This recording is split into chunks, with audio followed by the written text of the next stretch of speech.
Zimbabwean President Robert Mugabe has accused Western countries of starting conflicts in Africa and the Middle East because of their lust for vast resources in the region.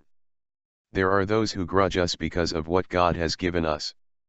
They wish our oil was theirs. They cause war where there is peace, Mugabe told African presidents and diplomats at the African Union Summit in the South African city of Johannesburg on Sunday.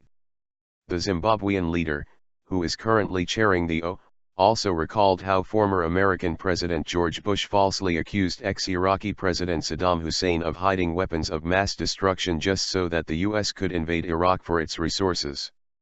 He also blamed the West for allegedly killing the ex-Libyan leader Muammar Gaddafi. Now look at the turmoil in Iraq and Libya. They use excuses to go into these countries and draw oil to enrich themselves, he said.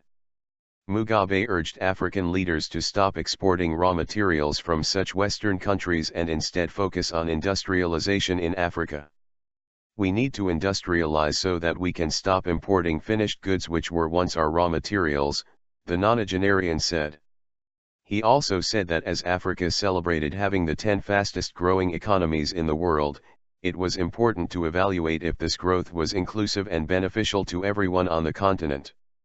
Mugabe also congratulated African leaders who recently held peaceful elections in their respective countries.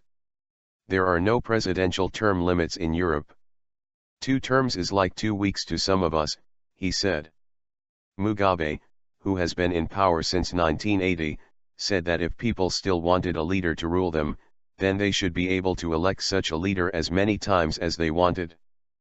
Presidential term limits have been a huge issue at the African Union Summit, with most leaders proposing that a leader should be granted only 2 terms in office. The people of Burundi have been protesting for 2 months against their president Pierre Nkurunziza, who announced that he will contest for a 3rd term in office. Mugabe also condemned terrorist groups for killing innocent people and costing Africa's development by destroying towns and creating fear among people. Terrorist attacks are sliding back Africa from its development glory, he said. Several African leaders have gathered in Johannesburg to attend the 25th Ordinary Session of the Assembly, which will end Monday. The theme of this year's summit is Year of Women Empowerment and Development towards Africa's Agenda 2063.